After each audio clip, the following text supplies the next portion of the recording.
everybody, it's Evan from In the Shop with Evan, and today I'm in Vic Teslin's workshop, and we're going to be building an East meets West ham plane. Awesome. All right, so one of the first things to consider, like these have already been blanked out. So we've got our two cheek pieces, and then we've got our core piece. So what we're going to do is we're going to look at sort of the sides of the wood and try to judge which way the grain is going. This piece of beech is like perfectly straight, so it's not really going to matter. But actually, this is a really good example here. This rosewood, you can see the grain dives down this way, right? Now, the planes are designed to pull in this direction.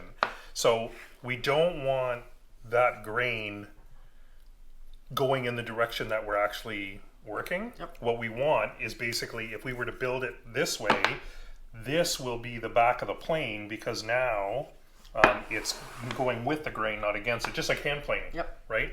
Now, I've actually built them in both directions. I don't really know if it matters because I've not noticed any difference, but in theory. Yeah, all the experts on the internet will tell us we did it wrong if we don't.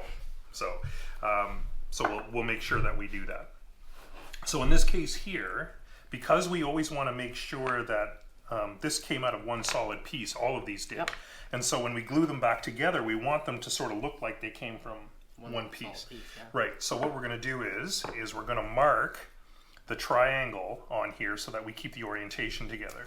So, so this is going to be the back of your plane here. This is the back over here. This is the back, yep. So if you put, so what I'll do is I'll do mine here.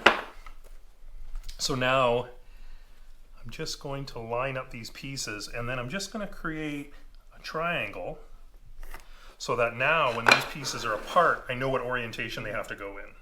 Okay, so if you want, I do, yeah. Oh wait, hold on, this one's sticking out quite a bit. There you go.